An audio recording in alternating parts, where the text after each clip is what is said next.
Hey everybody, Max Parker here. It's a gorgeous day in Pittsburgh, and that means it's a gorgeous day to go outside and play some Pokemon Go. Chances are, if you've seen somebody out walking around looking at their phone, I'd say there's a 50-50 chance they are playing Pokemon Go.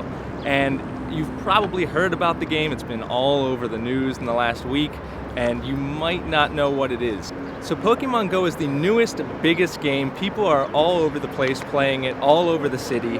And you might be asking, why is this game so popular right now? Well, Pokemon is pretty much a household name. Whether you like games or you're really not into games, everybody has heard of Pokemon. And Pokemon started out as a big game for just the original Game Boy. And then throughout the years, people had to buy a Game Boy Advance or a 3DS or a DS to play the newest and best Pokemon games in the series. But now Pokemon Go is available for mobile devices. It's available for iPhones and Android devices.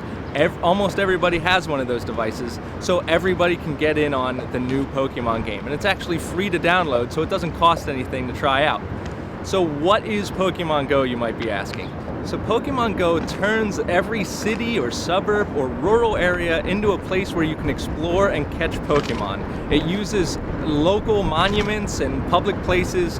It turns them into these places called Pokestops, where you can go and catch more Pokeballs, and then Pokemon will show up around you and you can actually catch them and add to your collection. It's actually a lot of fun. That's why everybody is out here walking around, getting exercise and socializing with this new game. It's actually not even really a game. It's more of like a glorified fitness app and possibly a social media portal. It's all these things wrapped up into one, and with the Pokemon branding, it makes it accessible and fun for everyone involved. If you haven't played Pokemon Go, you're probably wondering what you even do in it. You just pretty much walk around, you catch Pokemon, that adds to your collection of Pokemon, and like any collection, anything you collect, you want to build that collection.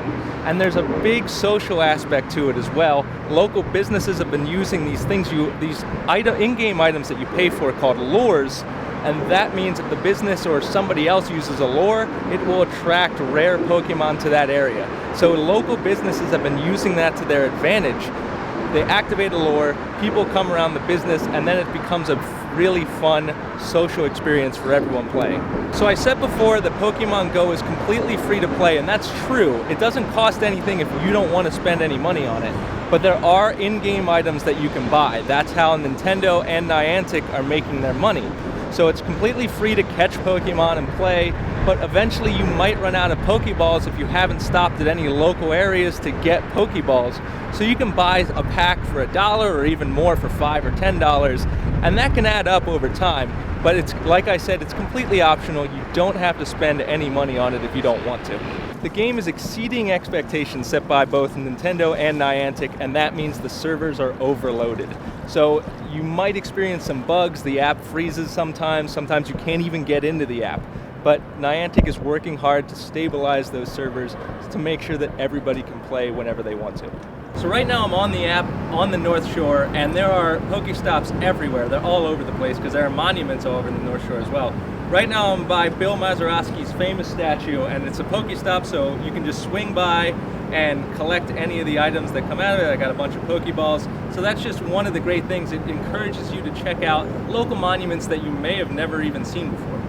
So here you have a Pokemon that just showed up, and it's Rattata, and I can just capture it, throw it by just throwing Pokeballs. And as you can see with the use of the camera, it's augmented reality, so it puts the Pokemon exactly where you are, and it shows the Pokemon in the background of where you are. And then also you can see I just hatched an egg, and if you collect an egg from Pokestops, you actually hatch the egg by walking. You have to walk 5 kilometers. You can't cheat and just hop in a car. It knows you're moving too fast. So you actually have to walk 5 kilometers to hatch the egg to get some rare Pokemon. So, like I said, it does really encourage physical activity and getting out and about. Now I know it's easy to be skeptical about anything that has this level of hype. You might just not want to even try it because everybody is trying it. But I'd say just give it a download. It's free, and it might be a good excuse to get out of the house and get some exercise. It's a lot of fun, especially once you start playing, and the more you play, the more you want to collect even more Pokemon and get more items.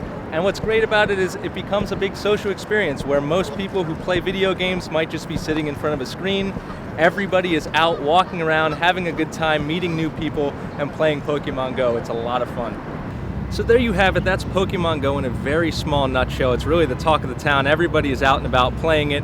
For all other Pokemon Go related questions, you can reach out to me on Twitter at GameGuyPGH. And for all other Pokemon Go Pittsburgh related things, be sure to keep it tuned to thepostgazette.com. Thanks for watching.